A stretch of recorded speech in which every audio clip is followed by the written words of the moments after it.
File, new project,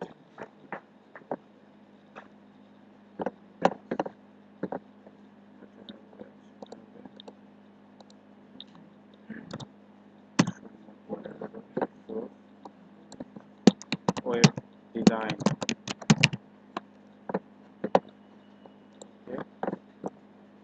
MT,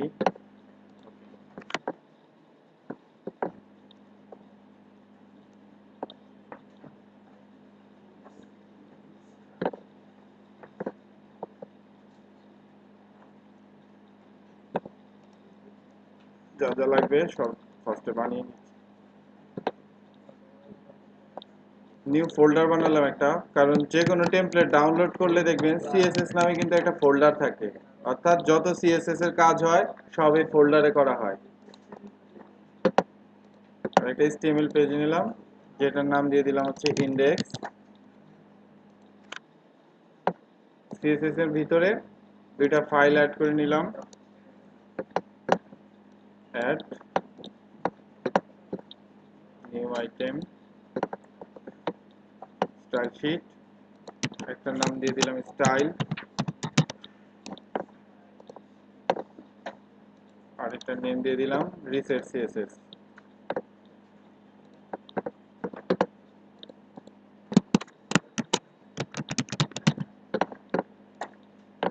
দুইটা file দিয়ে দিলাম। রিসেটটার জন্য কোড নিয়ে আসি, রিসেট সিএসএস।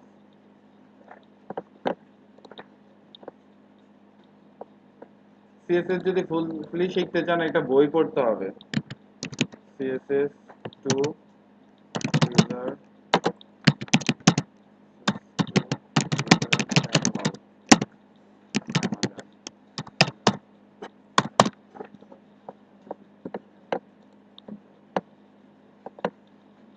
না, এটা গুগলে সার্চ করলেই বই পাওয়া যায়।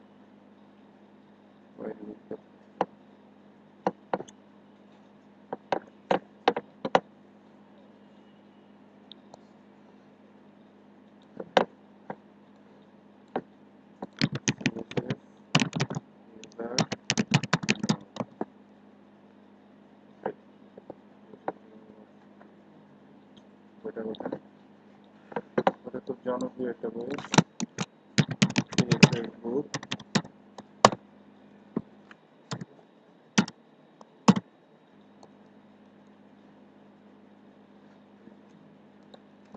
সিএসএস ওয়েব ডিজাইন বুক।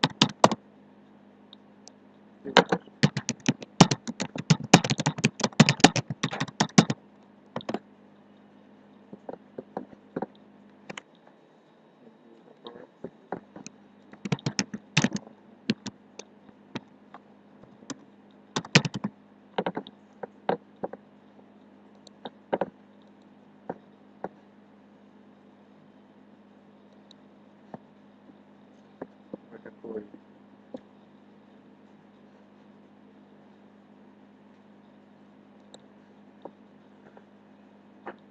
নাম মনে করলে বলে দেবেন।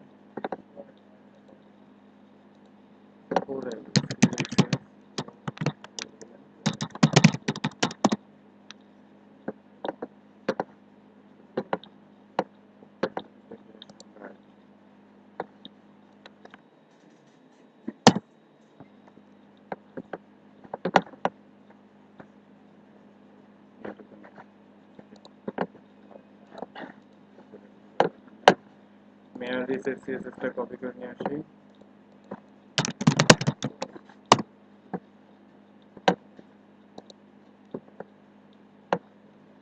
copy of the file, control A, control C copy, control V paste, save।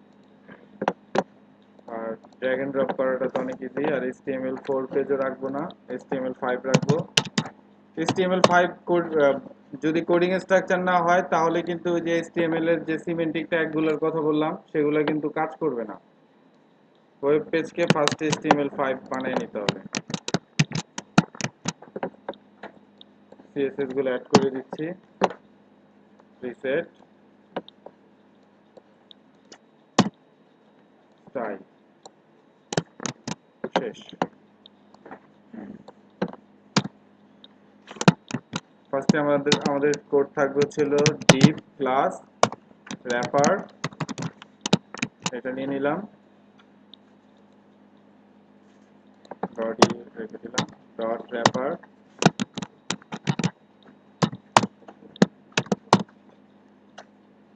আমরা সিএসএস যতটুকু পারবো হোয়াইট সবসময় ফিক্সড রাখার চেষ্টা করব।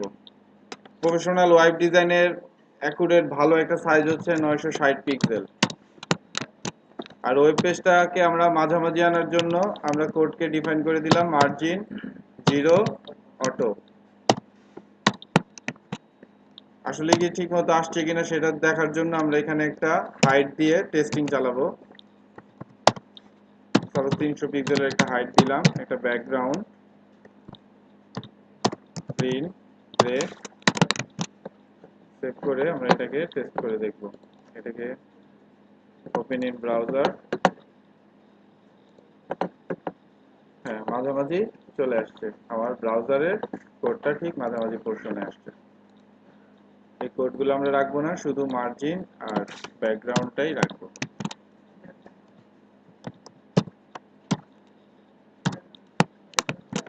ব্যাকগ্রাউন্ড রাখলাম না, মার্জিন আর হোয়াইটটাকে রাখলাম। এখন আমার কোডের ফার্স্ট পোর্শনের কাজ করব। ফার্স্ট পোর্শন হচ্ছে আমার হেডার পার্ট। হেডার, দেখেন হেডার কিন্তু HTML এর এখন নিজস্ব ট্যাগ হেডার। এর ভিতরে আমার আরো দুইটা ডিভ হবে, সেই দুইটা ডিভ আমি একবারে লিখে নিলাম। ডিভ ক্লাস, একটাকে দিব হচ্ছে আমি লোগো, আরেকটা হবে আমার ব্যানার। Depp class banner. তাহলে ফার্স্টে আমি হেডার পার্টের ডিজাইন করব। HTML এর ট্যাগ হলে কিন্তু কোনো দেওয়া লাগে না, ডট হ্যাশ কিছুই দেওয়া লাগে না। আমি বলছি যে ওয়াইড আমরা সবসময় ফিক্স রাখার চেষ্টা করব, ওয়াইড 960 পিক্সেল দিয়ে রাখলাম। তারপরে আমার কোন পার্টের কাজ হবে, লোগো পার্টের কাজ। লোগো ওয়াইড ডিফাইন করে দিলে ওয়েব পেজ ভেঙে পড়ার পসিবিলিটি খুব কমে যায়। ওয়াইড লোগো হচ্ছে, আমি এখানে দেখতে পাচ্ছি লোগোটা আমার ছোট জায়গা, আমি এটাকে দিয়ে দিলাম 400 পিক্সেল। তাহলে ব্যানার দেওয়ার জন্য আমার কাছে সর্বোচ্চ কতটুকু জায়গা বাকি, 560। ব্যানার ওয়াইড 560 পিক্সেল দিয়ে দিলাম। একটা হাইট দিয়ে দিলাম, এই দুইটা হাইট, এটার 100 পিক্সেল। হ্যাঁ হবে, দেখাচ্ছি প্রত্যেকটা জিনিস কেন কেন কি করতেছি। এটা দিয়ে দিলাম ব্যাকগ্রাউন্ড, এটা গ্রিন। আমার কালার কম্বিনেশন খুব বেশি ভালো না, আমি এখন তো অনেক বছর হয়েছে ডিজাইন করি না। গ্রিন রেড দিলাম। আমরা পার্থক্যগুলো দেখব কি কি ঘটে। পেজটাকে আমরা এখন রিফ্রেশ করি। দেখেন কালারটা আমার এই সাইডে আসার কথা না, কিন্তু কালার কিন্তু চলে আসছে নিচে, ডিপটা ভেঙে নিচে চলে আসছে। এর একটা কারণ হচ্ছে সিএসএস তো বুঝে না যে আমি যে ডিপ লিখতেছি ও যে পাশাপাশি বসবে। সিএসএস বুঝে যে প্রত্যেকটা জিনিসই নিচের দিকে নামতে থাকবে। তাহলে এখন আমাকে আমার ডিজাইনটাকে বুঝাইতে হবে যে আমি যে তোমাকে ডিপগুলো দিতেছি এগুলাকে তুমি পাশাপাশি রাখবা। সিএসএস এর কোনো জিনিসকে পাশাপাশি আনার জন্য যে কোড ইউজ করা হয় সেটা হচ্ছে ফ্লট। দেখেন আমি যাদেরকে পাশাপাশি রাখবেন তাদের মধ্যেই ফ্লট লেফট থাকতে হবে। ফ্লট লেফট এইখানেও দিলাম, সেম কোড আমি এইখানেও রিপিট করলাম, দুইটা পাশাপাশি থাকবে এর জন্য। দেখেন চলে আসছে কিন্তু পাশাপাশি। এখন লেফট কেন ইউজ করছি, কারণ আমি বলতেছি যে ফার্স্টেরটাতে আমি লিখছি লেফট, মানে কি হেডারের তুমি লেফটে চলে যাও। হেডারের লেফট বলতে আসলে কোন জায়গাটাই বোঝাচ্ছে, এই পোর্শনটাই আসবে সে। তারপরে যখন আমি আবার লেফট বলতেছি তখন সে বুঝতেছে এর পাশে গিয়ে সে বসবে, হ্যাঁ এই পাশ থেকে বসবে। আবার আর বলতে পারে না, প্লটে কিন্তু রাইট ইউজ করা যায়। যদি আমি এই লোগোকে বলতাম রাইট, তাহলে সে কি করতো, হেডারের রাইট পার্টে চলে যেত। তারপরে যদি আমার আবার রাইট বলতাম তাহলে ব্যানার কিন্তু এই সাইড থেকে আসতো। দেখেন আমি এখানে দুইটা ওয়ার্ড লিখি। দেখেন এখানে আমি এ লিখলাম, এখানে বি লিখলাম। দেখেন এ আসছে এই পাশে, বি আসছে এই পাশে। এটা হচ্ছে লেফট দেওয়ার কারণে। কারণ কি, এ সাইডটাকে লোগোকে ফার্স্টে লেফটে নিছে, তারপরে ব্যানারকে লোগোর পাশে সে লেফটে নিয়ে আসছে। যদি এই দুটোটাকে আমি রাইট করে দিতাম,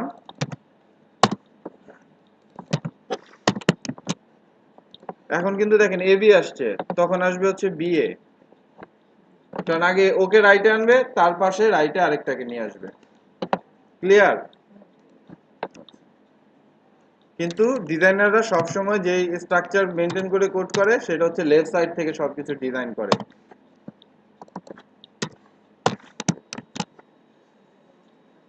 এখন এখানে আমি একটা ব্যাকগ্রাউন্ড ইউজ করলাম, সাপোজ ব্ল্যাক কালার। এটাকে বাড়িয়েও দিলাম, 980 করে দিলাম, কারণ আমি এখানে একটা প্যাডিং দিব। Padding 10 pixel. এর প্যাডিং দেওয়া মানে কি, অর্থাৎ আমার যে ডিপ হেডারটা, এটা যদি আমার হেডার ডিপ হয়, তার 10% উপর থেকে জায়গা ছাড়বে, মানে প্রত্যেক জায়গা থেকে জায়গা ছেড়ে আমার লোগো আর ব্যানার ডিপটা বসবে। এটাই না প্যাডিং দেওয়ার অর্থ? এখন আমি এটাকে রিফ্রেশ করি। দেখেন উপরে কিন্তু কালার আসছে, কিন্তু কালার কিন্তু নিচে আসেনি। নিচেও আমার 10% জায়গা ছেড়ে কালার দেখানোর কথা ছিল না, এটা কিন্তু আসেনি। এর একটা কারণ হচ্ছে সিএসএস কিছু। দেখেন আমি এখানে হেডারে একটা ব্যাকগ্রাউন্ড কালার দিছি ব্ল্যাক, এবং বলছি প্যাডিং 10 পিক্সেল। প্যাডিং আসলে মানে কি, প্যাডিং মানে হচ্ছে সে আমাকে যে 10 পিক্সেল জায়গা তার জন্য আটকিয়ে ফেলবে, তাই না? উপরেও 10%, আবার এখানেও 10 পিক্সেল, এই সাইডেও 10 পিক্সেল জায়গা সে আটকিয়ে দিবে। অথচ আমি এখানে দেখতে পারতেছি যে শুধু সে উপরে অংশে কাজ ঠিক মতো করতে পারছে, কিন্তু লেফট রাইট বলেন বা বটমে বলেন সে কিন্তু প্যাডিং গুলাকে বসাতে পারেনি, তাই না?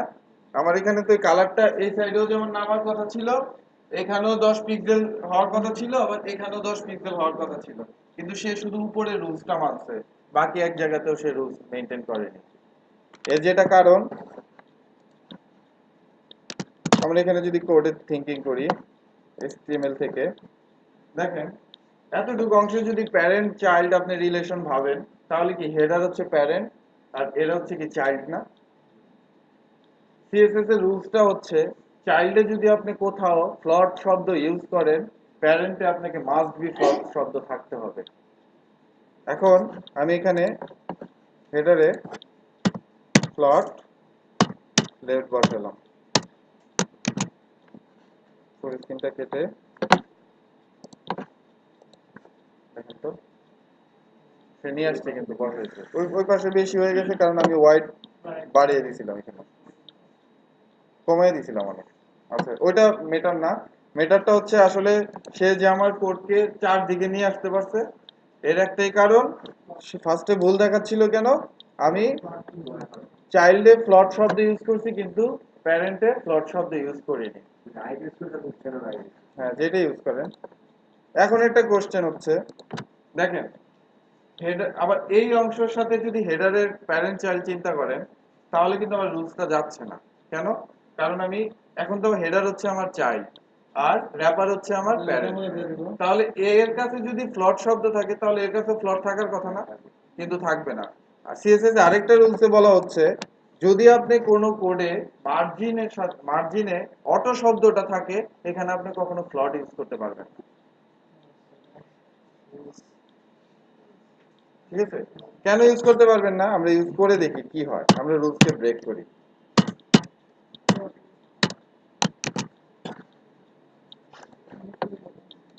দেখেন তখন ওয়েব পেজের মাঝামাঝি পোর্শনে থাকবে না, ভেঙে যাবে। ক্লিয়ার কনসেপ্টটুকু? আপনি যদি কোনো মার্জিন অটো যেখানে লেখা আছে সেখানে ফ্লট শব্দটা লিখেন, তাহলে ওই ডিপকে আপনি কোনোভাবেই মাঝখানে রাখতে পারবেন না। একটা ওয়ে আছে রাখার, আপনি ফায়ারবাগ দিয়ে ধরে এখানে প্যাডিং বাড়াতে থাকবেন, বারে দেখবেন যে আপনার ব্রাউজারে কোন জায়গাতে দিলে মাঝখানে আসে। রাইট সাইডে চেপে যাবে। ক্লিয়ার? আমি এখান থেকে ফেলে দিলাম, আর হেডার যে ব্যাকগ্রাউন্ড ইউজ করছিলাম সেটা ফেলে দিচ্ছি, সেটা বোঝানোর জন্য দিছিলাম আসলে ফ্লট কিভাবে ইউজ করা উচিত। যারা ফার্স্টের দিকে ওয়েব পেজ ডিজাইন করে তাদের দেখবেন এই ফ্লট অনেক ভোগাবে। আপনি দেখবেন ওয়েব পেজে আপনি কালার আনতে পারতেছে না, কোনো ডিজাইন ভেঙে যাচ্ছে, একমাত্র ফ্লটের ইউজটা আমরা ঠিক মতো জানি না দেখে। ফ্লটের ইউজটা হচ্ছে শুধু এটাকে মাথায় রাখবেন, চাইল্ডে যদি ফ্লট থাকে প্যারেন্টে আমরা অবশ্যই ফ্লট লিখবই, কিন্তু আবার একটু চিন্তা করে দেখবো ওখানে অটো শব্দ আছে কিনা, যদি থাকে তাহলে আমরা ওখানে ফ্লট ইউজ করতে পারবো না।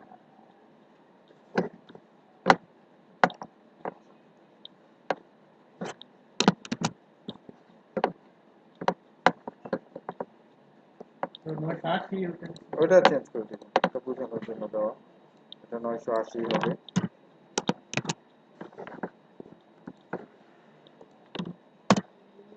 এই তো মোটামুটি চলে আসছে। ওকে, ফন্টের কথা যদি বলি, আমরা কি করি, আমাদের আমরা যখনই কোনো ফন্ট দিই তখনই, যেমন এখান থেকে একটা যদি ফন্ট ইউজ করি, ফন্ট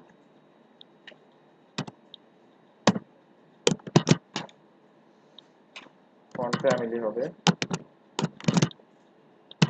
ফন্ট ফ্যামিলি। দেখেন সে আমাকে কিছু ফন্টের নাম দেখাচ্ছে, স্যান সেরিফ, সেরিফ, স্পেস, কিছু নাম দেখায় ফন্টের। যারা অন্য আইডি ইউজ করেন তারা দেখবেন অনেক বড় লিস্ট চলে আসে নামে। এখন আপনি কি এই ফন্টগুলো ইউজ করবেন? আমি এখান থেকে তো ফন্ট চুজ করে দিতে পারি। এই ফন্ট ফ্যামিলি ক্লিক করার পর আপনাকে যে ফন্টটা শো করে সেটা কিন্তু আপনার পিসি ফন্ট থেকে নিয়ে আসা ফন্ট। এখন আপনি ইউজ করে একটা ফন্ট দিয়ে দিলেন আপনার পিসি থেকে, এই ফন্ট যে ক্লায়েন্টের পিসিতে থাকবে এর কি কোনো সিউরিটি আছে? সিউরিটি তো নাই। তাহলে কি হবে প্রবলেমটা, সে তার কাছে যদি এই ফন্ট না থাকে তাহলে কিন্তু আমরা ওয়েব পেজটাকে দেখতে পারবো না, যেটা কিন্তু বাংলাদেশের ওয়েবসাইটে সবচেয়ে বেশি প্রবলেম। যে আপনি দেখবেন আপনার নতুন পিসি যখন ইনস্টল করেন তখন আমাদের কারো পিসিতে বিজয়টা থাকে না, তখন আমরা যখন কোনো ওয়েবসাইট, বাংলা ওয়েবসাইট পড়তে যাই তখন কিন্তু আমরা সেটাকে শুধু বক্স আকারে দেখি, পেজটাকে আমরা পড়তে পারি না। এই প্রবলেমটা সলভ করার জন্য আমরা সবসময় ফন্টের জন্য নির্ভর করবো গুগলের উপর। গুগলের একটা ফন্টের লাইব্রেরি আছে, সেখান থেকে আমরা ফন্ট নিয়ে আসবো।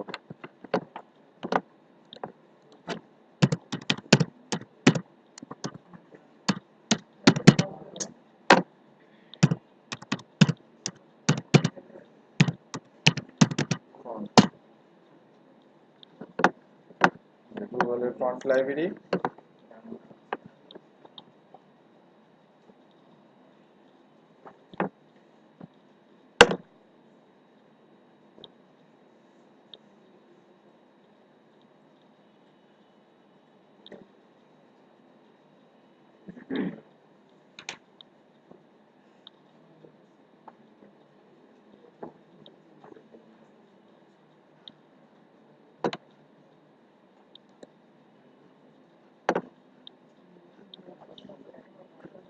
এখানে দেখেন সে আপনাকে বেশ কিছু অনেক ফন্ট আছে, এখানে সার্চ করলে এখান থেকে ফন্টের নাম দেখে সার্চ করলে পাবেন।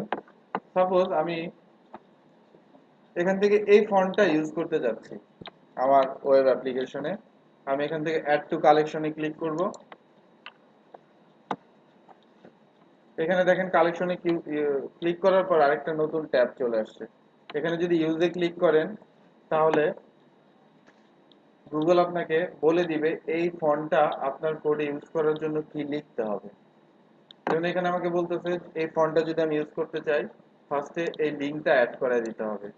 আমি এখান থেকে কপি করলাম, ইন্ডেক্স,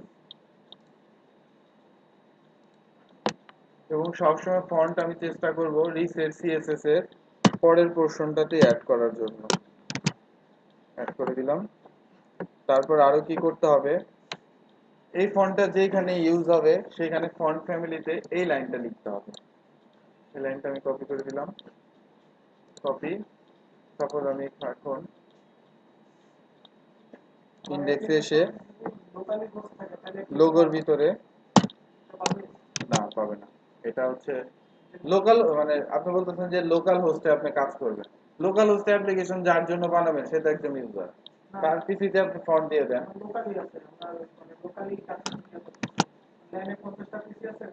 তার যদি নেট থাকে তাহলে পাবে, নেট না থাকলে পাবে না। আচ্ছা, এখানে আমি এখন যদি কিছু লিখি, হ্যালো ওয়ার্ল্ডটা লিখে দিই লোগোর ভিতরে। এটা এখান থেকে ফন্ট কাস্টমাইজেশনও করা যাবে।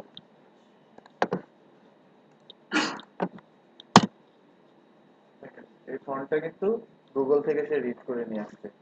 আপনি যত এখন টেমপ্লেট ডাউনলোড করেন না কেন, সব ফন্ট দেখবেন গুগল ফন্ট লাইব্রেরি থেকে নেওয়া। সব লাইব্রেরি কিন্তু, আমরা কিন্তু বাংলাদেশে যখন ওয়েব অ্যাপ্লিকেশন তৈরি করি অনেক কিছু আমরা থিঙ্কিং করি না, যেমন যার কোড মনে হচ্ছে তার ওখান থেকে কপি পেস্ট করে ইউজ করতেছে। কিন্তু বাইরের কান্ট্রিতে আপনি একটা ওয়েব পেজ বানালে কারো কন্টেন্ট যদি কপি করেন তখন কিন্তু তার বিরুদ্ধে মামলা হয়ে যায় কপিরাইট আইনে। তখন এর জন্যই বাইরের অ্যাপ্লিকেশন গুলো কেন আউটসোর্স করে দিয়ে দেওয়া হয়, যে ওদের এই সকল ইয়ের থেকে বাঁচার জন্য। এবং তারপরেও লিঙ্ক গুলা বাদ দেওয়া হয়, অনেক কিছু চেঞ্জ করা হয়। যখন আমার অ্যাপ্লিকেশন পপুলার হয়ে যায় তখন তো আরো বেশি প্রবলেম। তখন যে কোম্পানির আপনি টেমপ্লেট ইউজ করবেন সে তার আপনার কাছে ক্ষতিপূরণ চাবে, আপনি কেন তার মানে ওই টাইপের কন্টেন্ট ইউজ করতেছেন। কিন্তু গুগলের লাইব্রেরিটা কিন্তু ওপেন সোর্স, আপনি এখান থেকে ফন্ট নিলে তো কোনো আপনার প্রবলেম হবে না।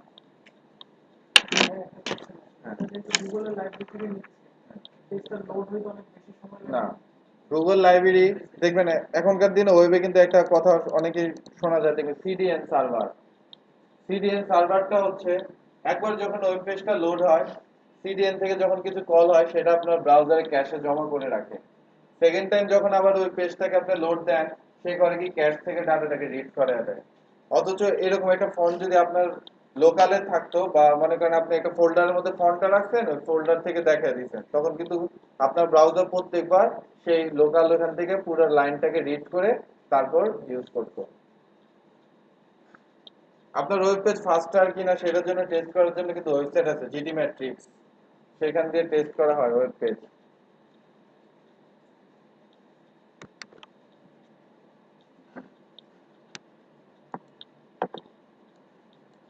ওকে, আমরা গুগল ফন্ট ইউজ করে ফেললাম। আমরা মোটামুটি এখানে এই নরমাল কিছু লিখে রাখলাম, ডিজাইন ডিজাইন করলাম না। এখন মেনু বারের ডিজাইনে আসি। হেডার পার্টের কাজ কিন্তু শেষ। তারপরে আমরা এখন নিচের অংশের HTML কোড করব। ন্যাব মেনু বার ডিজাইন করা হয় কিন্তু ULLI দিয়ে। আনঅর্ডার লিস্ট, তার ভিতরে এলআই থাকে, তার ভিতরে এ ট্যাগ, অ্যাঙ্কর ট্যাগ, অর্থাৎ মেনু কেন আসলে ডিজাইন করা, যাতে ওইখানে ক্লিক করলে আরেক পেজে যাওয়া যায় সেজন্য ইউজ করা হয়। কোনো পেজের সাথে লিংক করার জন্য HREF, হাইপারটেক্সট রেফারেন্স ইউজ করা হয়। এখানে আমি প্রত্যেকটা জিনিসের নাম লিখে দিচ্ছি। হোম,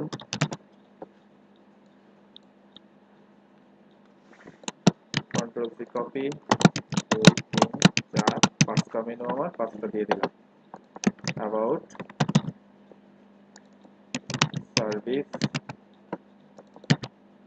কন্টাক্ট, আরেকটা দিয়ে দিলাম হেল্প আস।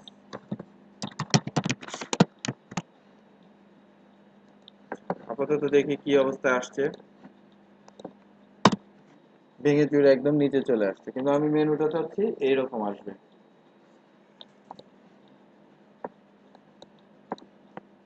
ফার্স্ট আমি ন্যাবের ডিজাইন শুরু করলাম, এটাকে আমি অটো হাইড করে দিই। অটো হাইড, হোয়াইট 960 পিক্সেল দিয়ে দিলাম। মেনু বারের কোডিং ডিজাইন আসলে কিভাবে করা হয়, ন্যাব ইউএল, পরের অংশটার কোড করা হয় ন্যাব ইউএল এলআই, তারপরের অংশ ন্যাব ইউএল এলআই এ। পুরো আমরা কোডিং স্ট্রাকচারটা সিএসএসটা সাজিয়ে নিলাম। আচ্ছা, ফার্স্টের পোরশন হচ্ছে আমাকে এটাকে এক লাইনে আসতে হবে। এর জন্য আমি যদি এলআই এর মধ্যে লিখি ডিসপ্লে ইনলাইন,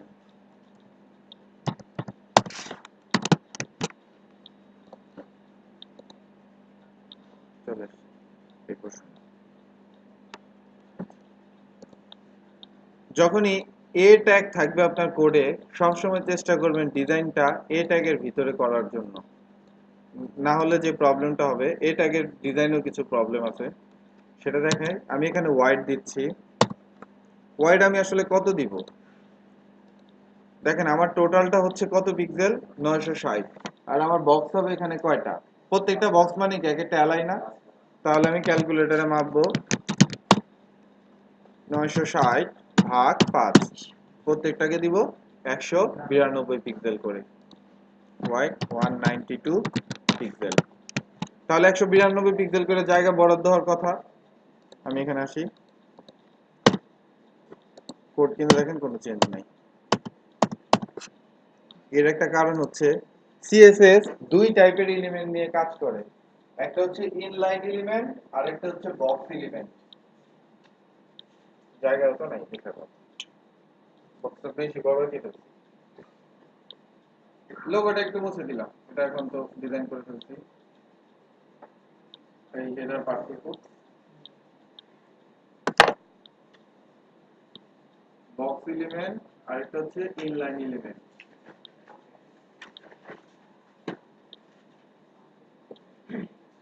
আরেকটা কোশ্চেন হতে পারে, আপনারা ডেভেলপার কেন সিএসএস শিখবেন? এটা বাংলাদেশ। যখন আপনাকে অ্যাপ্লিকেশন বানাইতে দিবে তখন দেখবেন ওই বলতেছে এটা ডিজাইনটা একটু করে দিও, ঠিক আছে? আরেকটা বড় জায়গা, সেটার জন্য আপনারা আসলে প্র্যাকটিস করতে পারেন। থিমের কিন্তু অনেক ভ্যালু, থিম ফরেস্ট।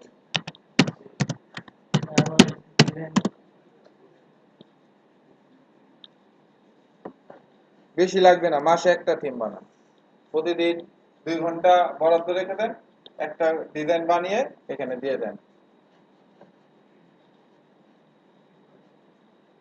কোথায় HTML, কোথায় অ্যাডমিন টেমপ্লেট?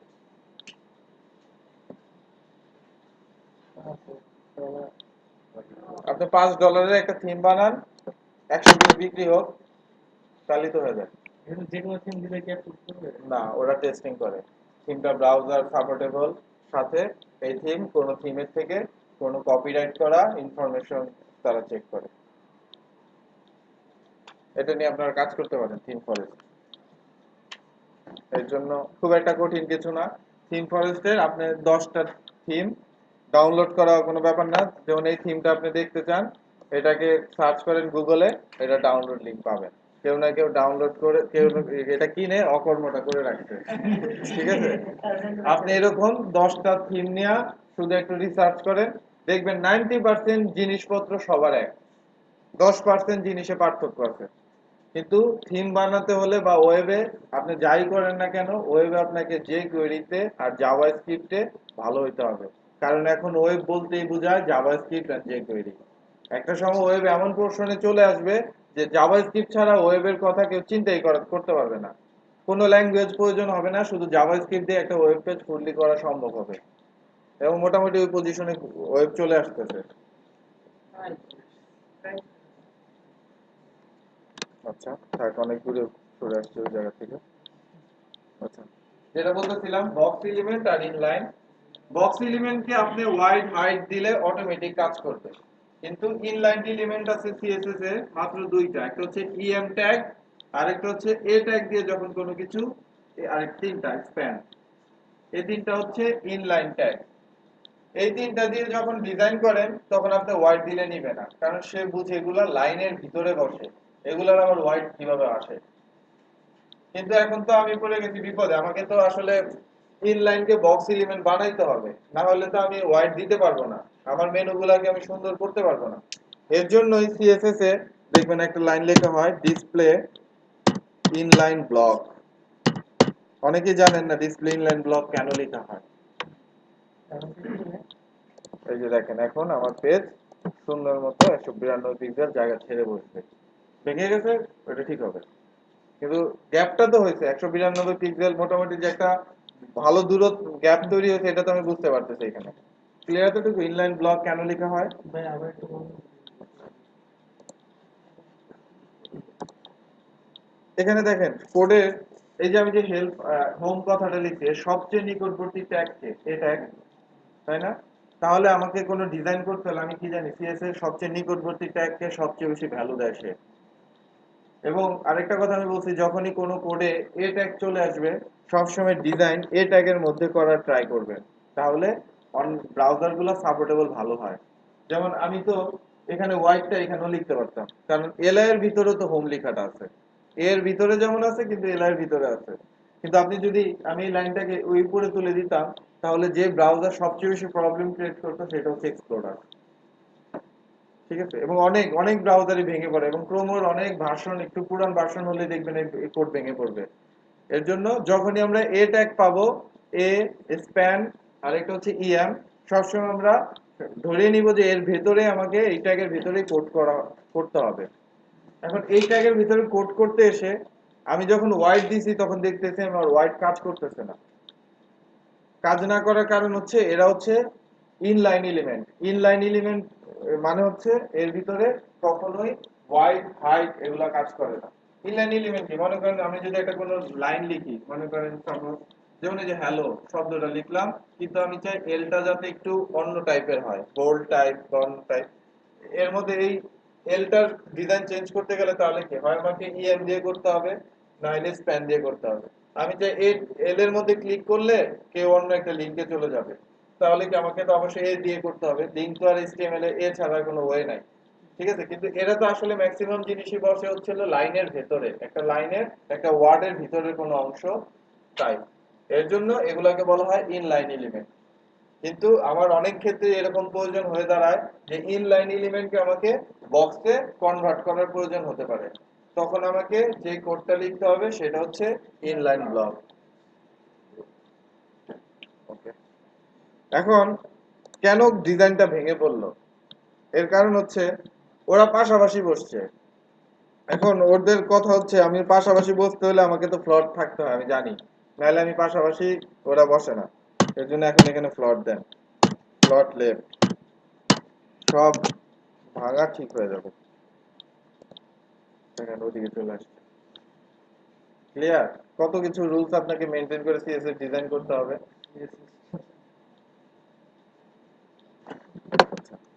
এখন এটাকে একটু কালার টালার দিয়ে ঠিক করে ফেলি। ব্যাকগ্রাউন্ড কি কালার দিব, একটু কালার বলেন। কি কি গ্রে? ওকে, দেখি কেমন আসে। গ্রে কালার চলে আসছে। এখানে এটা দরকার ছিল। এটা হাইট দিয়ে দিলাম, হাইট তো দরকার নাই। এটা কালার দিলাম, কালার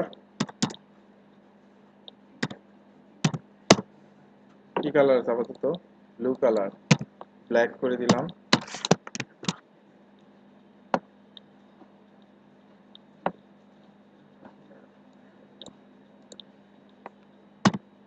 ব্ল্যাক। আর যেটা করে দিতে পারি, লেখাটা যাতে মাঝামাঝি আসে এর জন্য কিছু একটা করা দরকার।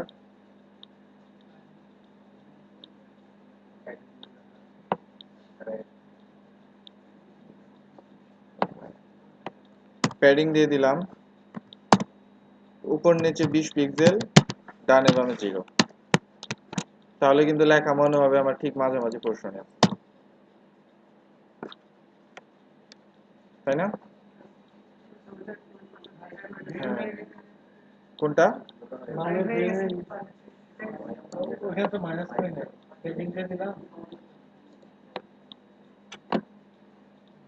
ওই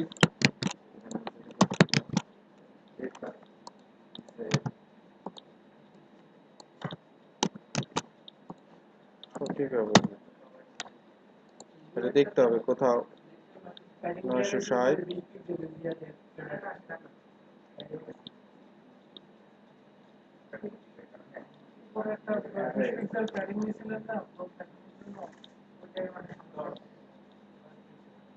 এই 960 হবে।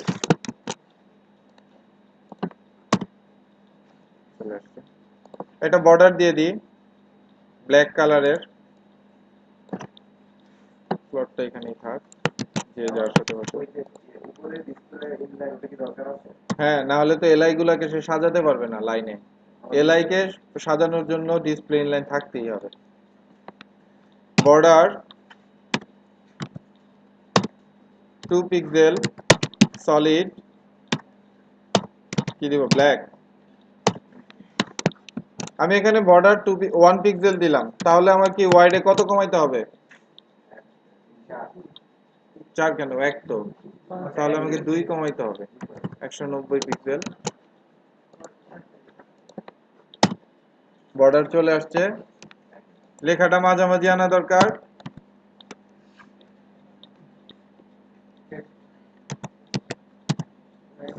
টেক্সট অ্যালাইন সেন্টার, আর আন্ডারলাইনটা উঠিয়ে দিতে হবে। টেক্সট ডেকোরেশন,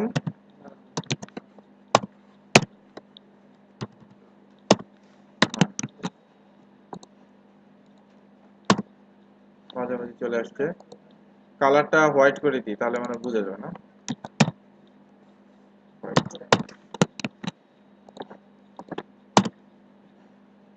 লেখাটা বোল্ড করে দিই, ফন্ট হোয়াইট, বোল্ড। আর কিছু, আর ক্যাপিটালাইজ করে দেবো, text transform capitalise, upper case দিয়ে দিই, বড় হাতের সব।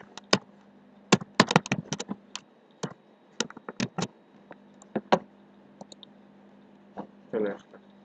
এখন মেনু বারে কাজ করলাম, এখন কি করতে পারি, হোভারের একটা কাজ করে দিই, ন্যাপ ইউএল এলআই এ হোভার। দুইটা কোড নিয়ে আসি, কালারটা নিয়ে আসলাম, আর হচ্ছে ব্যাকগ্রাউন্ডটা নিয়ে আসলাম।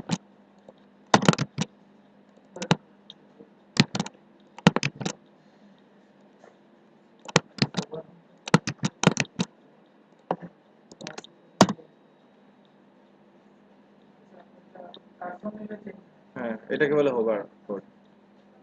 ঠিক আছে, মেনু বার হয়ে গেল। কত সহজ মেনু বার বানানো।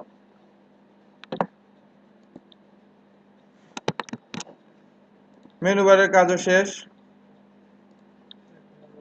এখন আমাদের মেইন যে কন্টেইনার, ডিপ কন্টেইনার, তো HTML এর ট্যাগ নাই, তাই আমাকে ডিপ দিয়ে লিখতে হবে, ডিপ ক্লাস। না বুঝলে কিন্তু আমাকে জানাইতে হবে যে এই জিনিস আমি বুঝতে পারতেছি না, না হলে কিন্তু কোনো লাভ নাই, লজ্জা পেয়ে কোনো লাভ নাই, লস। আবার এখানে আমরা হোয়াইট ফিক্স করে দিব 960 পিক্সেল, এর ভিতরে আর কিছু নাই। তার ভিতরে আমাদের দুইটা ডিপ থাকবে, ডিপ ক্লাস। আলাদা আলাদা শক্তির মধ্যে হোয়াইট ডিক্লেয়ার করতে ওই যে বললাম হোয়াইট ডিফাইন না করলে ব্রাউজারের প্রবলেম করবে। আমরা সিএসএস এ সব সময় ট্রাই করব হোয়াইট যতটুকু পারা যায় ফিক্সড করে দেওয়ার জন্য। কন্টেন্ট, আরেকটা ডিভের নাম, যেহেতু HTML5 এর নিজস্ব ট্যাগ আছে সেটা ইউজ করতে পারি, অ্যাসাইড, এটা দিয়ে দিলাম। গুগল HTML, এই যে সে তখন দেখালাম HTML5 সিমেন্টিক ট্যাগ, তাই তো এই ট্যাগের লিস্ট চলে আসছে। এই কয়টাই ট্যাগ, সিমেন্টিক ট্যাগ বলে।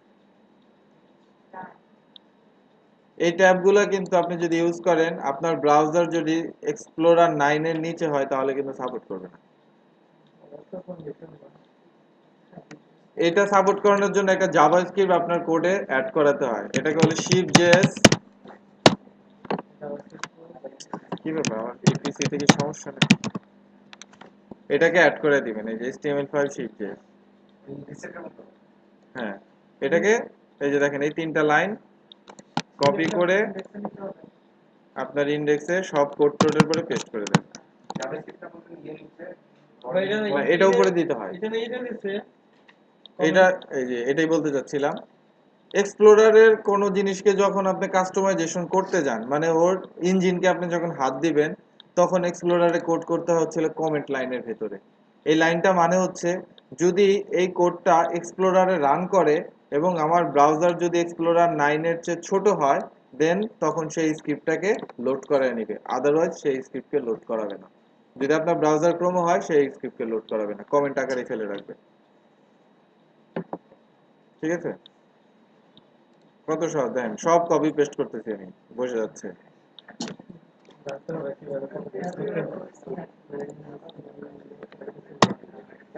কন্টেইনার, তাহলে কন্টেন্ট, এটার HTML ট্যাগে লাগবে না।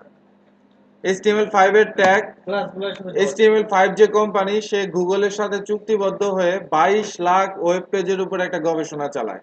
সেখান থেকে তারা দেখে পৃথিবীর মানুষ মানে ম্যাক্সিমাম ডিজাইনার কি কি মানে ক্লাস নেম ইউজ করে, সেগুলোর উপর বেস করেই সেই নেমগুলো নিয়ে আসছে। ন্যাব, হেডার, ফুটার, এগুলোই ম্যাক্সিমাম মানুষ ইউজ করে। এবং ভালো টেমপ্লেট ডাউনলোড করলে তো দেখবেন শুধু এই নেম।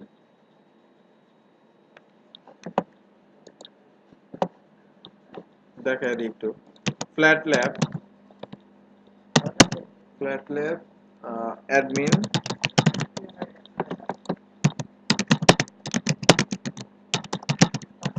টেমপ্লেট। এই দেখেন থিম ফরেস্টের এটা খুব জনপ্রিয় অ্যাডমিন লেভেলের টেমপ্লেট। এটা আমরা লাইভ প্রিভিউ দিয়ে দেখতে পারি।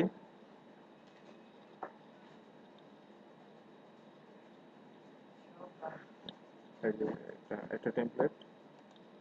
ভিউ পেজ সোর্স আমরা যদি দিই, তাহলে এর কোডে আসলে দেখবেন HTML5 এর কোড। এই দেখেন হেডার ট্যাগ, ঠিক আছে? তারপরে দেখেন Shift.js যেটা ইউজ করছি।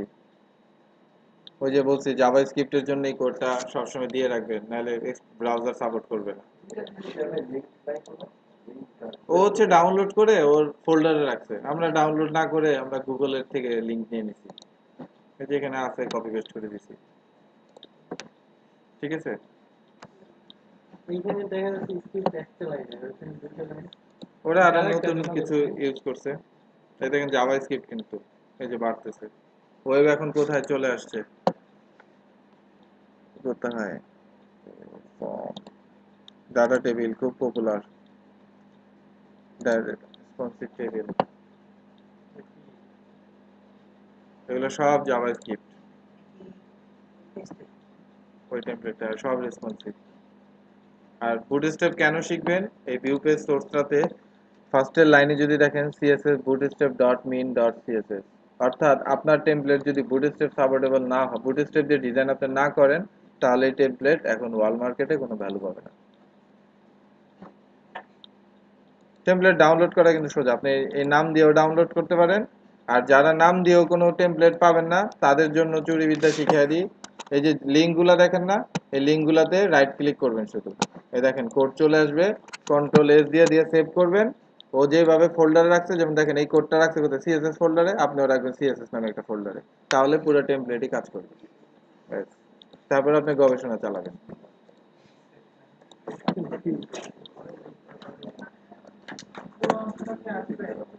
সব আসবে, সব পরীক্ষিত তো ভাই, না পরীক্ষা করে তো আপনাকে আমি বলি নাই। ওই যে এটা বললাম, এটা তো আপনাকে বাংলাদেশে ধরবে না, বাইরে তো যখন হবে তখন এটা ধরা খাবে।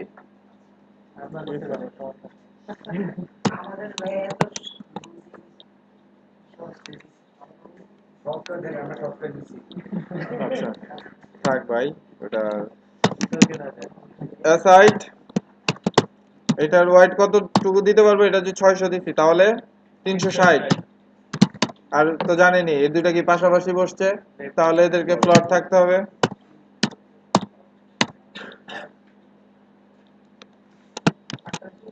আচ্ছা, উপরে যেতে যাবে তাহলে কন্টেনারে। হ্যাঁ এই তো দিয়ে দিলাম, যাবে যখন দিতে কি। হ্যাঁ বলেন। ইনলাইন করলাম, ওখানে ক্লজ থেকে তারা পাশাপাশি চলে আসতো না। না, ওইটা এলআই এর ক্ষেত্রে আবার এই ডিসপ্লে ইনলাইন শব্দ থাকতে হবে, কিছু রুলস আছে, এগুলো আর কি মেনটেন করতে হবে সিএসএস। সিএসএস আর নর্মাল প্রোগ্রামিং, ডিজাইন আর ডেভেলপমেন্টের মধ্যে কিন্তু অনেক বড় একটা পার্থক্য আছে। যেমন আপনাকে যদি আমি 1 মাস কোনো কোড নাও লিখাই, আপনি একটা ফর লুপ লিখতে পারবেন। কিন্তু আপনি একটানা 15 দিন ডিজাইন না করলে আপনি ডিজাইন করতে পারবেন না।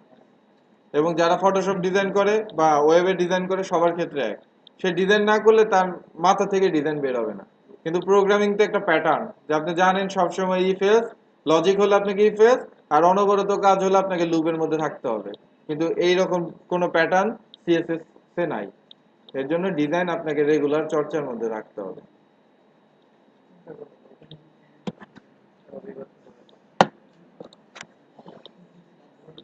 কোড করবেন কি কাজ আপনারা, শুধু কোড করা ছাড়া? আচ্ছা, একটা নিউজ পেপার থেকে কিছু নিউজ নিয়ে আসি বসানোর জন্য, তারপর ডিজাইন এক টানে শেষ করে ফেলবো।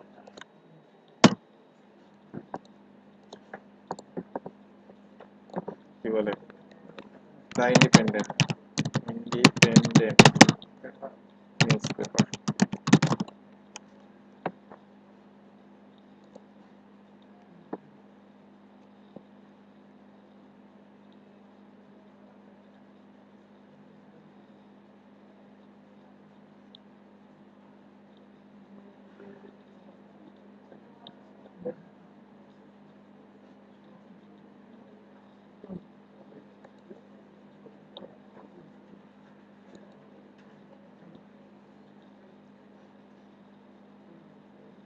কি রে ভাই, এটা কোন দেশের নিউজ পেপার? আমাদের বাংলাদেশ থেকে অন্য BD.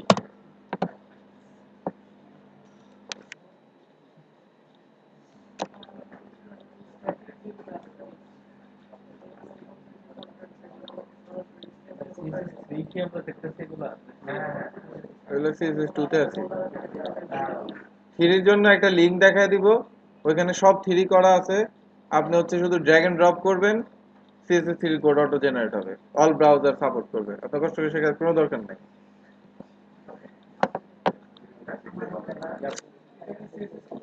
CSS 2 Bangla sports news থেকে দিয়ে দিই। আচ্ছা, এক একটা আর্টিকেল, আমরা এখন কন্টেন্টের ভিতরে আছি, তাহলে কি থাকবে? কন্টেন্টের ভিতরে আর্টিকেল থাকবে। প্রত্যেকটা আর্টিকেলের একটা হেডলাইন থাকবে আর প্যারাগ্রাফ থাকবে বিভিন্ন। হেডলাইনটা আমি H1 ট্যাগ দিয়ে লিখলাম,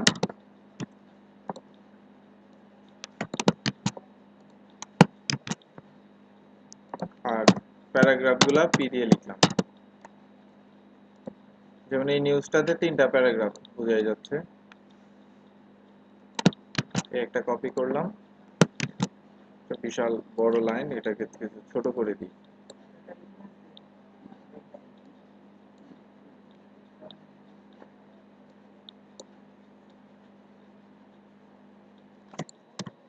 এমন কোন একটা প্যারাগ্রাফ একটু ছোট টাইপের।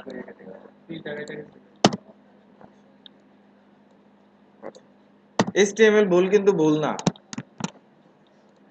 দেখেন HTML ভুল হইলে ওয়েব পেজ রান করে, দেখেন সব চলে আসছে। কিন্তু HTML ভুল হইলে কোথায় প্রবলেম?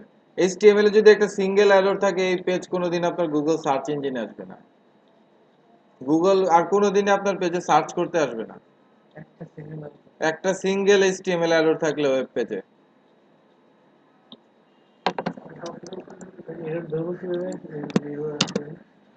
এরর ধরার কোনো টুলস নাই। হ্যাঁ, ওই W3 ভ্যালিডেশন আছে, কেউ করে কিনা আমার জানা নাই, আমি করি না কি।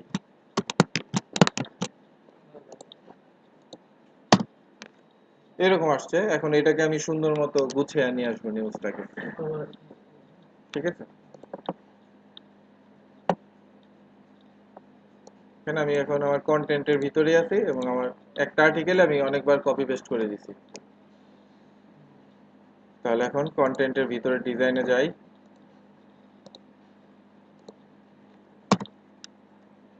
ডট কন্টেন্ট, কন্টেন্ট তার ভিতরে আর্টিকেল। এভাবে লিখলাম, মানে আমি একদম স্পেসিফিক বলে দিলাম কোন আর্টিকেলটাকে তুমি ধরবা, কন্টেন্টের ভিতরে আর্টিকেলটা। আপনি ইচ্ছা করলে শুধু আর্টিকেল লিখলেও কিন্তু কোড কাজ করবে, কোনো প্রবলেম হবে না। এটার ওয়াইড দিলাম 600 দেওয়া আছে তো, আচ্ছা ফার্স্টে 600 দিব। একটা border 1 pixel solid black 1 pixel দেওয়ার ফলে আমার এখান থেকে এটা হয়ে যাবে কত 598 পিক্সেল এখন আমি টেস্টিং চালিয়ে দেখব বর্ডার চলে আসছে এখন আমি চাই আমার বক্সের থেকে লেখাগুলো একটু দূরত্বে থাকুক অর্থাৎ এখানে দেখেন একদম বর্ডার আর লেখা একদম লেগে গেছে এই অবস্থা তাহলে আমি কি করে ইউজ করব মার্জিন না প্যাডিং প্যাডিং কারণ আমি ওই বক্সটার ভিতরের অংশে কাজ করতেছি প্যাডিং আমি চার সাইডে দিয়ে দিলাম 5 পিক্সেল করে এখানে 5 ইউজ করছি তাহলে এখানে আমাকে আরো কত কমাইতে হবে 10 কমাইতে হবে এটা হয়ে যাবে 88 আমি তো হাইড ইউজ করি নাই ঠিক আছে নিউজ চলে আসছে এখন আমার কন্টেন্ট আর্টিকেলের ভিতরে যে h1 ট্যাগ আছে তার ডিজাইন করতে হবে আমি এখানে h1 ট্যাগের ডিজাইন করলাম ফন্ট হোয়াইট বললাম এটা হবে একদম বোল্ড ফন্ট সাইজ 24 পিক্সেল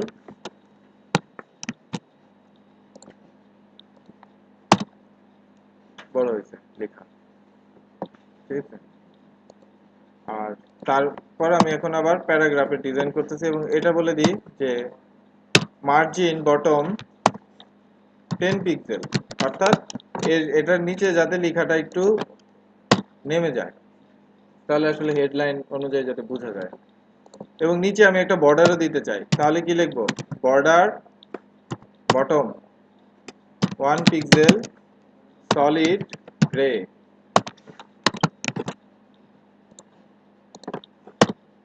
এটা বর্ডারও চলে আসছে লেখার মাঝে এখন প্যারাগ্রাফের যদি ডিজাইনটা করি পিক্সেলের জন্য কিছু কমাইতে হবে না কোনটা এই যে লাস্ট 1 পিক্সেল দেখলাম বর্ডার না আমি তো এখানে কোথাও দেখেন ওয়াইড ইউজ করিনি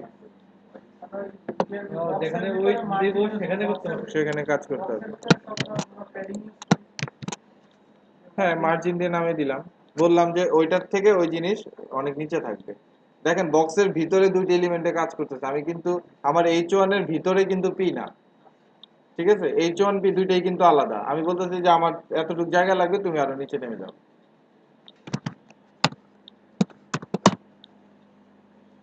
ফন্ট জাস্টিফাই কিভাবে দেয় আমার ঠিক মনে নাই টেক্সট জাস্টিফাই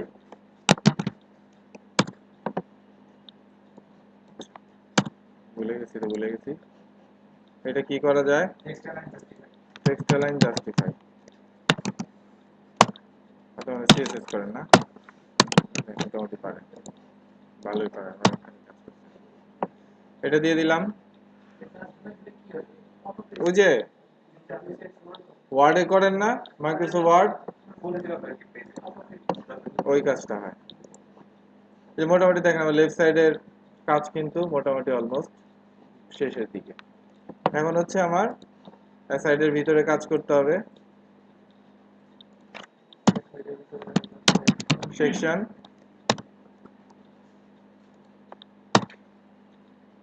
সেকশনের ভিতরে কিছু জিনিস রেখে দিতে পারি প্যারাগ্রাফ লিখে রাখতে পারি কিছু হেডলাইন গুলা থাকতে পারে যেমন এই রিল এতটুকু একটা প্যারাগ্রাফ বসিয়ে দিলাম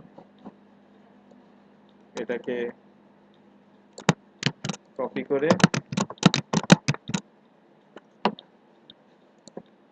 পেস্ট করে দিলাম কয়েকটা সেকশন বানিয়ে দিলাম কপি কপি কপি রাইট সাইডে চলে আসছে এখন এটাকে সুন্দর মতো ডিজাইন করলেই আমার কোড হয়ে যাবে এখন আমি সেকশনের ডিজাইন অ্যাসাইডেড কোড তো আমি মনে হয় করে রাখছি একটু করে রাখছি শুধু আমার সর্বোচ্চ বরাদ্দ কতটুকু 360 পিক্সেল সেকশন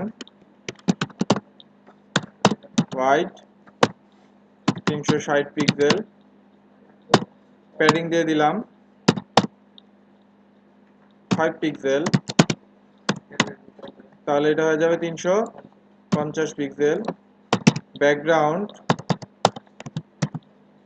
কি দিব আমি গ্রিন দিলাম colour white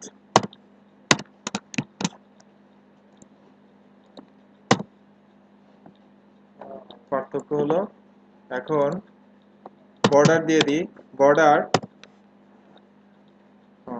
2 pixel solid black, এটা হয়ে যাবে কত? এটা তাহলে 46।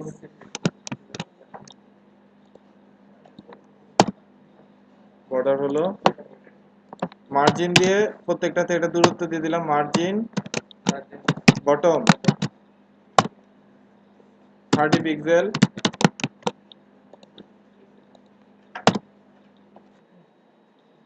বক্স চলে আসছে। আর লাস্টে আর কি বাকি থাকলো? একটা ফুটার। ওটা তো সমান আসে নাই, কোনটা? এই যে ওই সাইডে যে নিচে সমান লেভেলে। সমান কিভাবে আসবে? আমি তো এটার হাইটও দিই, ওয়াইড দিই নাই। আপনি এখানে কন্টেন্ট বাড়াবেন ও আরো নামতে থাকবে। আর হচ্ছে ওই এই সাইডটা হচ্ছে 360 পিক্সেলের, আর এটা হচ্ছে 60 থেকে এটা হচ্ছে তারপরে বাকিটা ওইটা। মূর্তি করে ফেলা।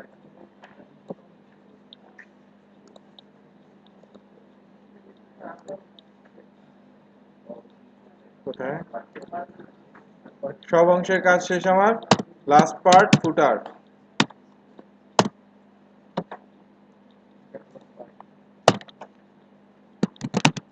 একটা পি দিয়ে দিলাম, design and develop by dot.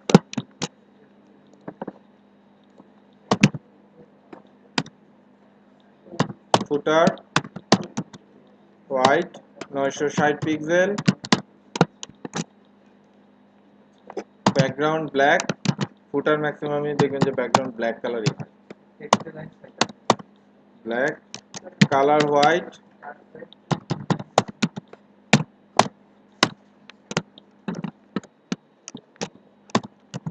Text align centre,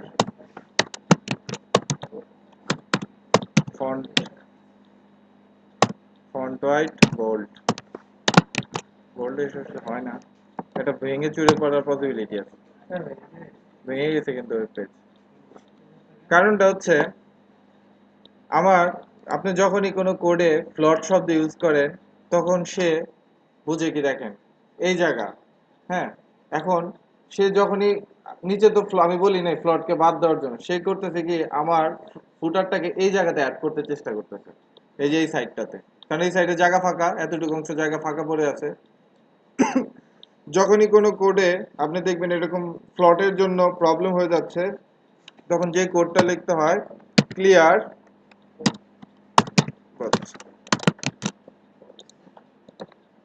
সব ঝামেলা শেষ। আর একটু বড় করে দিয়ে এটাকেও প্যাডিং উপরে নিচে 20 পিক্সেল আর এই সাইডে 0 পিক্সেল। শেষ, ওয়েব পেজ ডিজাইন হয়ে গেল। ক্লিয়ার বোর্ডটা হচ্ছে এখানে দেখেন, আমার এখানে এই ডিপটা যদি এই পোর্শনে শেষ হইতো তাহলে কিন্তু আমার প্রবলেম ছিল না। ফ্লট যেহেতু আগে ডিপটাতে ফ্লট দেওয়া, সে চিন্তা করতেছে আমার এই কোডটা মনে হয় এখানে অ্যাড করতে হবে, কারণ এগুলা কিন্তু সিএসএস কিন্তু অনেকটা ইনহেরিটেন্সের মতো। ও আসলে এটাকে ইনহেরিট করে এখানে অ্যাড করতে চায়। তো আমি ওকে বললাম যে আমি এখন যে ডিপটা লিখতেছি, তুমি যদি কোনো ডিপকে ইনহেরিট করতেও চাও সেটাকে একদম অফ করে দাও। এর জন্য আমি ক্লিয়ার বোথ করে দিলাম, অর্থাৎ আমার এই ডিপ কোনো ফ্লটের রিলেশন পাবে না। এর জন্য সে আবার ঠিক মতো জায়গা মতো করে। এটা হচ্ছে একটা ওয়েব পেজ ডিজাইন। খুব সহজ, শুধু একটু প্র্যাকটিস করতে হবে। এটা দেখাও ভাই, কালকে বুট স্টেপের সাথে একবারে দেখা দিব, ওভারফ্লো আর পজিশন, তাহলে আর সিএসএস এ কিচ্ছু নেই। আর সিএসএস 3 যারা ইউজ করতে চান, এটা একদম ভেরি ইজি। সিএসএস 3 সাথে একটা শব্দ লিখবেন জেনারেটর, আর কিচ্ছু লাগা লাগবে না। এটা কি আমাদের হ্যাঁ, এখানে ক্লিক করেন, আপনি সিএসএস 3 কোন জিনিস চান। বর্ডার রেডিয়াস চলে আসলো, লেফটে কত দিতে চান 20, টপে 20, 15। এই সাইডে বন্ধ হয়ে যায় তখন তো ঠিক আছে, আচ্ছা এই ওয়েবসাইট যদি বন্ধ করে দেয়, এখানে দেখেন 100 এর উপরে ওয়েবসাইট আছে, একটা বন্ধ হলে আরেকটা ইউজ করবেন। দেখেছো? ইউটিউব যখন বাংলাদেশে বন্ধ করে দিয়েছিল, মানুষ কি ইউটিউব ইউজ না করছে?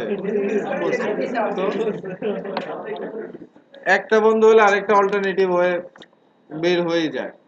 এটা আরো মনে হয় ভালো, দেখেন এটা দিয়ে একদম কোড দেখাও যায়, দেখছেন? এটা আরো ভালো না? আপনি দেখে দেখে সুন্দর যা লাগবে ওইভাবে আপনি তৈরি করেন। তৈরি করার পর যে গেট দা কোড, এই যে কোড দিয়েছে কপি পেস্ট করেন, ঠিক আছে? আর দেখেন আপনি কোন কোন ব্রাউজার সাপোর্টেবল করাইতে চান ওগুলাকে টিক দিয়ে রাখেন, আর যে ব্রাউজার আপনার পছন্দ না সেটা টিক চিহ্নটা তুলে দিন, ঝামেলা শেষ। তাহলে CSS3 শেখার আসলেই কোনো দরকার নাই। আমরা গুগল সার্চে শুধু এখানে একটা শব্দ লিখবো জেনারেটর, ব্যাস, এটাই হচ্ছে CSS3 ক্লাস,